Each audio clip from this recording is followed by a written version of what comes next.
So, today aku akan ceritakan tentang sebuah kisah seram yang berlaku ketika aku di asrama.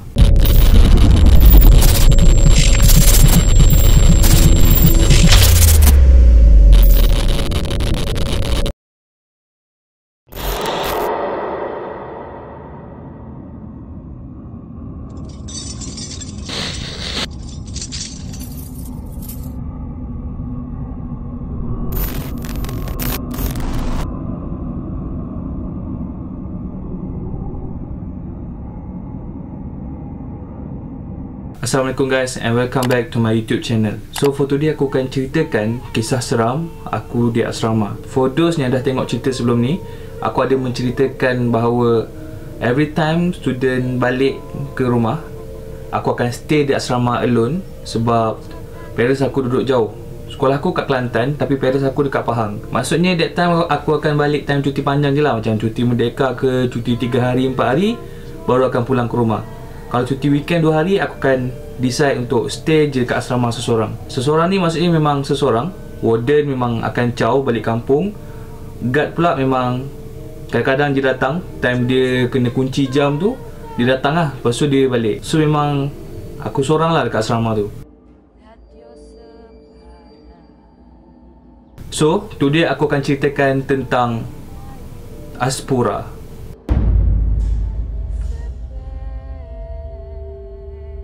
Aspura ni ialah nama blok asrama lelaki, manakala Aspuri ialah nama blok asrama perempuan. That time around bulan Februari macam tu. And time tu memang hujung-hujung musim tengkujuh lah. Memang everyday akan hujan, akan gerimis. Orang cakap waktu gerimis dan waktu hujan ni ialah waktu aktif benda-benda ni berkeliaran.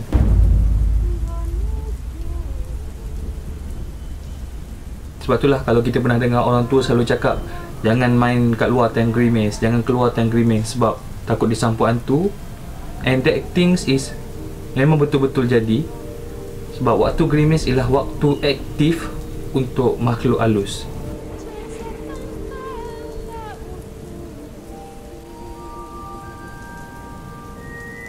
Di Kelantan, weekend dia hari Jumaat dan Sabtu.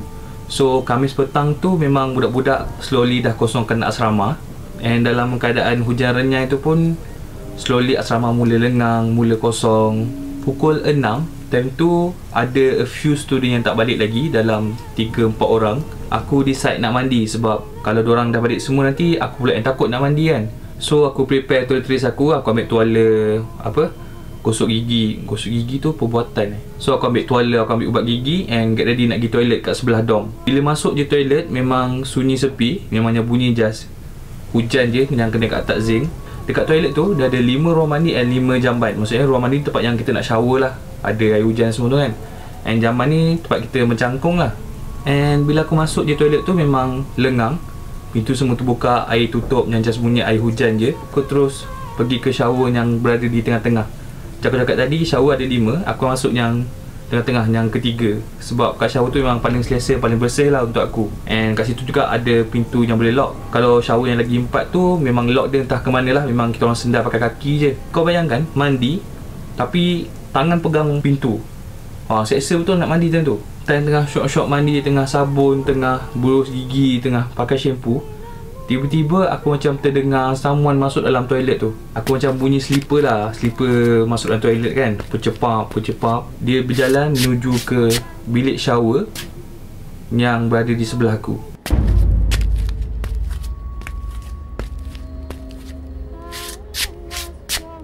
Aku bunyilah dia tutup pintu.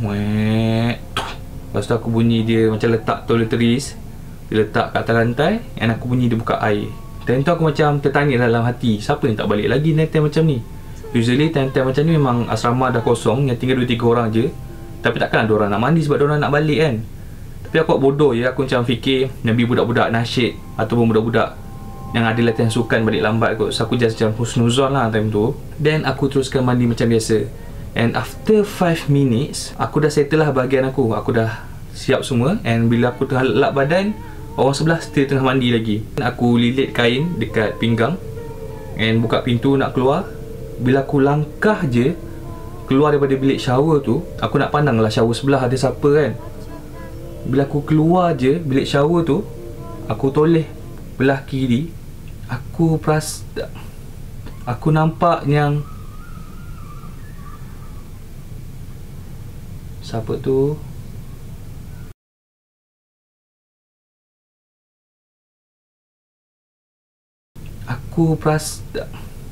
Aku nampak yang... Aku nampak yang...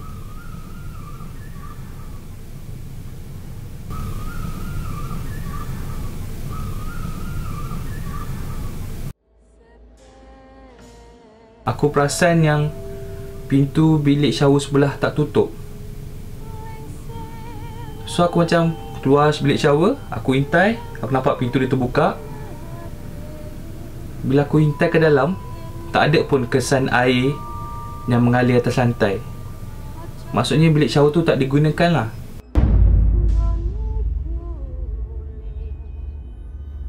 Dan aku macam pelik lah, tadi aku bunyi orang mandi, maybe belah sebelah kot. So aku pusing belah kanan, pun sama. Belah kanan aku pun pintu terbuka, tapi dekat lantai tak ada pun kesan-kesan air. Time tu tak seram lagi, tapi more pada pelik. Aku macam pelik lah kan, macam mana boleh ada air tapi tak ada orang.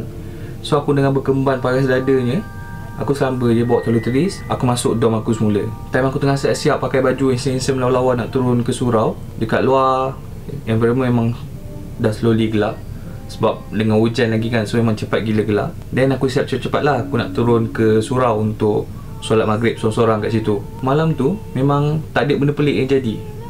Memang macam biasa lah, aku tidur lena macam biasa. Esok pagi, hari Jumaat, aku time tu tidur dekat surau, sebab sorang-sorang takut kan, so aku tidur kat surau. So pukul 10 pagi aku bangun tu, aku terus naik dekat dom. Aku lepak-lepak atas katil, aku baring atas katil sambil main phone 3T10 tu. And memang that time suasana asrama memang sunyi lah. So aku macam lepak lah sambil baca buku Doraemon, sambil main game Snake Zenzia tu. That time suasana dekat luar macam tengah gerimis. And that time pukul 11 pagi, ada something yang berlaku.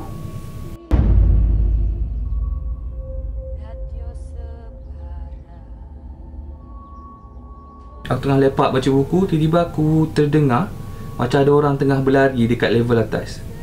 Tengah baca buku, tiba macam gudung. Dia macam yang berlari kat level tu sampai ke ujung. Dan aku cakap dalam hati lah, maybe ni ada budak yang datang weekend tertinggal barang kat asrama ke kan. So aku sambung baca buku. Lepas tu, a few minutes after that, aku bunyi berlari yang sama, gudung.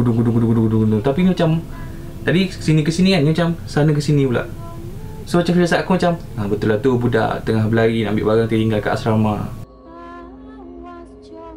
Dan aku teruskan baca buku Doraemon tu.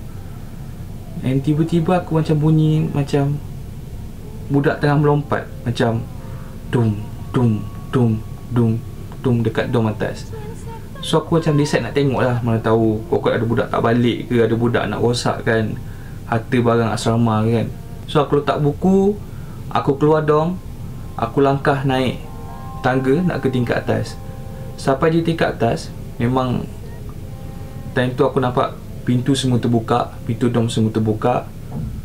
Aku jalan lah nak menuju ke dom pertama, nak tengok ada orang ke tak. So bila aku jalan dom pertama, aku tengok dalam dom kosong, tak ada orang. Dan aku teruskan berjalan ke dom kedua. Aku jalan ke dom kedua, kosong. Dan dalam hati aku cakap, maybe budak kat dom ujung ni. Sebab dom ujung ni ialah dom budak-budak junior lah, dom form 1, form 2. So aku fikir maybe budak junior yang main datang ni, patut panggil macam budak-budak kan. So aku bergerak ke dom paling hujung. Bila aku lintas je dekat dom tu, aku pandang ke dalam, kosong.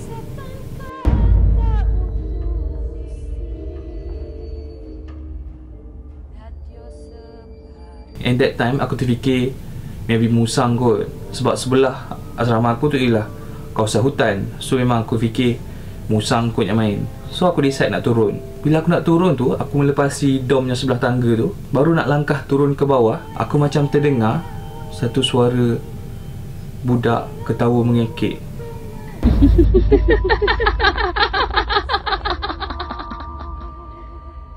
Aku terkejut, aku terus pandang belakang.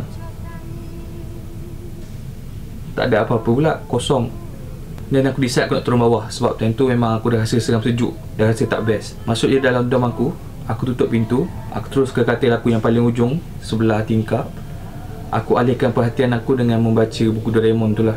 Tengah galik baca buku Doraemon tu, hujung mata aku macam aku ternampak pergerakan di koridor depan dom aku.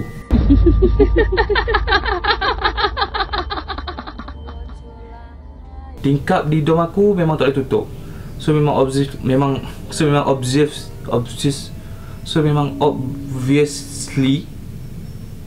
obviously akan nampak arah koridor lah. So bila aku tengah baca buku tu, hujung mata aku ni macam perasan macam ada benda tengah berjalan di koridor. Dia macam berjalan slow je, macam berjalan perlahan je. Dan bila macam tu aku macam terpandang lah. Bila aku terpandang, tak ada orang pula, kosong. Dan aku teruskan baca, sambung baca. Yelah sebab kalau takut pun aku nak buat apa kan. Guard bukannya ada, warden bukannya ada. So aku kejungkan badan atas katil tu, just macam betul fokus kat buku je. Tengah galik mendalami buku Doraemon yang time tu yang sungguh asyik lah bagi aku. Tiba-tiba pintu dom yang tadi aku tutup terbuka sendiri.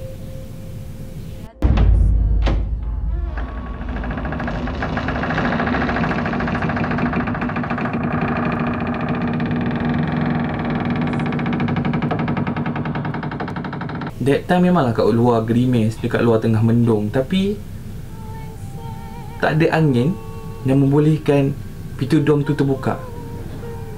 Sebab apa? Sebab pintu dom kan ada encel. Aku dah tutup. Takkanlah angin tu dia dipulas encel tu buka. So nak tak nak memang kena ada orang yang pulas encel pintu tu untuk bukakan pintu dom bilik aku. And that time memang pintu tu terbuka sendiri dengan slow-mo-nya. And time baca buku tu, aku macam firasat aku kuat mengatakan bahawa ada someone yang tengah tengok aku di balik pintu.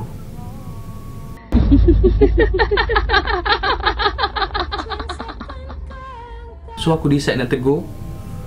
Aku pandang pintu, aku duduk atas katil, aku pandang pintu, aku cakap, jangan kacau aku tak kacau orang pun.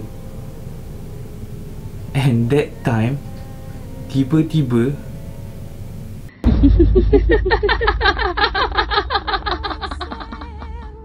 pintu dom aku macam berayun, macam tutup sikit, buka balik. And time tu juga sekali lagi aku terbunyi ada suara budak gelak mengekek.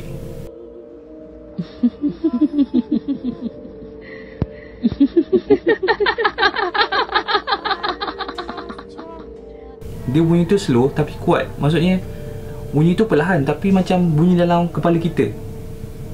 So aku terus decide, aku pack telefon aku ambil charger, aku letak buku Doraemon dalam bag. Buku Doraemon tak boleh tinggal geng. So aku letak semua tu dalam bag, aku pikul, aku berlari keluar dom, aku lalu koridor. Masa aku berjalan dekat koridor tu, aku macam ternampak bayangan ada seorang budak kecil. Dia tengah menyorok belakang pintu dom aku, tengah pandang aku sambil tersenyum.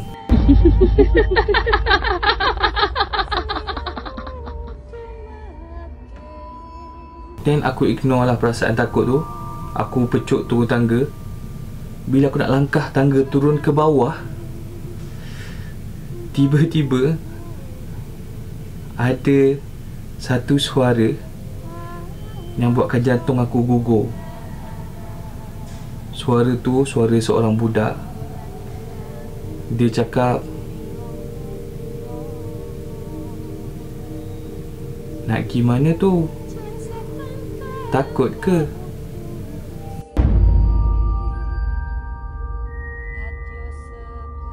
Aku memang terdengar sebiji-sebiji perkataan yang dia cakap. So aku lompat anak tangga, aku terus berlari ke surau. Aku tak fikir apa-apa dah.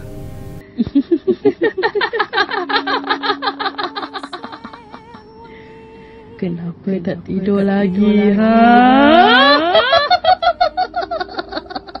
That's all for Story Puaka kali ni. Kalau korang suka cerita seram, jangan lupa like, jangan lupa subscribe, jangan lupa on notification button. And jangan lupa share kepada kawan-kawan korang yang sukakan cerita-cerita seram. Jangan biarkan hidup anda menjadi story puaka. Assalamualaikum.